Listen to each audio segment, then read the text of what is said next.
Today, CLI celebrates National Poetry Month by talking about That Is My Dream.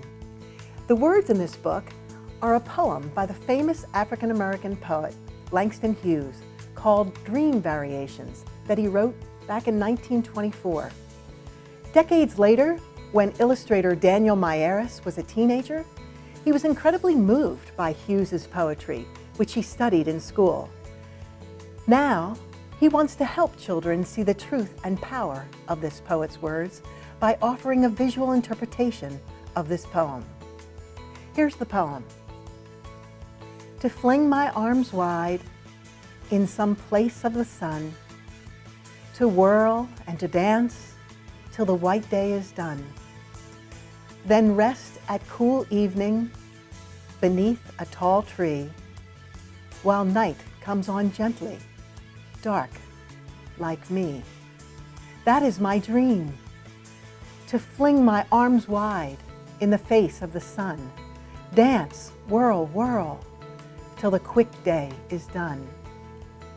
Rest at pale evening, a tall, slim tree, night coming tenderly, black like me. This book is set in the Jim Crow era. We see a family boarding a bus where they sit in the very back, and later children drink from separate fountains. When the boy's father joins the family for a picnic dinner and night begins to fall, the tensions of racial inequality dissolve in the boy's fantasy, his dream. The beautiful darkness on the page turns to sunlight again in an alternate telling of the boy's day, in which he and his sister and two white children ride upon the backs of birds in the sun, whirling and playing together as equals. This book could be used in the classroom in many different ways. Practice close reading by copying the poem onto a piece of chart paper and asking children to notice instances when Hughes uses a word, a phrase, or a line more than once. Does he use it exactly the same way? Differently? What's he trying to say by repeating the words? Have children try this in their own poems. You can also focus on Miyares' visual interpretation of the poem and the magical dream he depicts. Think about reading the poem aloud before showing your class the illustrations. What stands out?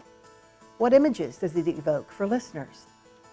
Discuss Hughes's dream and then ask children what they dream about. What do they want for the world? And how would they write about that or show it in a picture? That Is My Dream might inspire the next generation of poets and artists, and it can inspire all of us to continue to realize Hughes's dream of racial equality with intentionality and awareness.